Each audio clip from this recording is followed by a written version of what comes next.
सारे बच्चे मुझसे एक क्वेश्चन करते हैं, सर नीट के लिए आईआईटी जेई मेंस का फिजिक्स लगाना चाहिए या नहीं लगाना चाहिए, इसे लगाने से फायदा होता है या नुकसान होता है।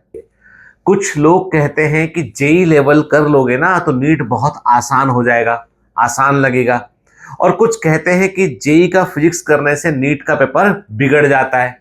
देखो बेटा, नीट वर्सेस जेई में सबसे बड़ा सोच का फर्क होता है। सबसे पहले एक बात क्लियर कर लो, नीट और जेई दोनों फिजिक्स पूछते हैं, लेकिन दोनों का माइंडसेट अलग अलग होता है। नीट चाहता है स्पीड, एक्यूरेसी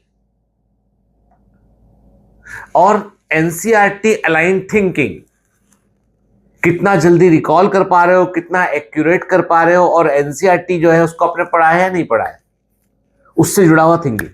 जबकि जेई मेंस क्या चाहता है, वहां पर कैलकुलेशन हेवी अप्रोच होते हैं।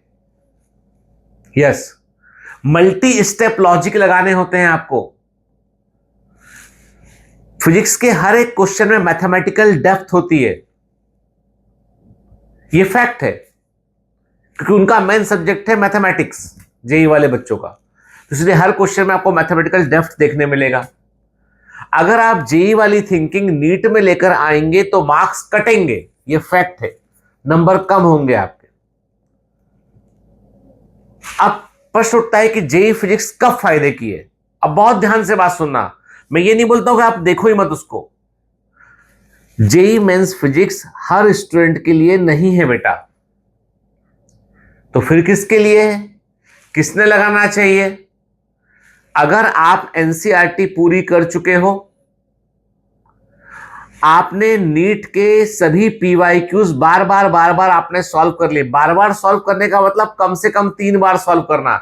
नीट के सारे पीवाईक्यू जो फिजिक्स में आए आप वो सॉल्व कर चुके हैं आप, और जो भी मॉक टेस्ट हो रहे हैं उसमें फिजिक्स में आप 140 से ऊपर नंबर लेके आ रहे हैं, कितना 140 प्लस स्कोर लेकर आ रहे हैं, तब आप सिलेक्टेड जेई मेंस क्वेश्चंस कर सकते हैं। ये वैसी वाली बात है कि आप जिम जब करने जाते हैं ना, जिम में आप हैवी वेट कब उठाते हैं, भारी वेट तब उठाते हैं आप लाइट वेट उठाने में ट्रेन हो चुके होते हैं।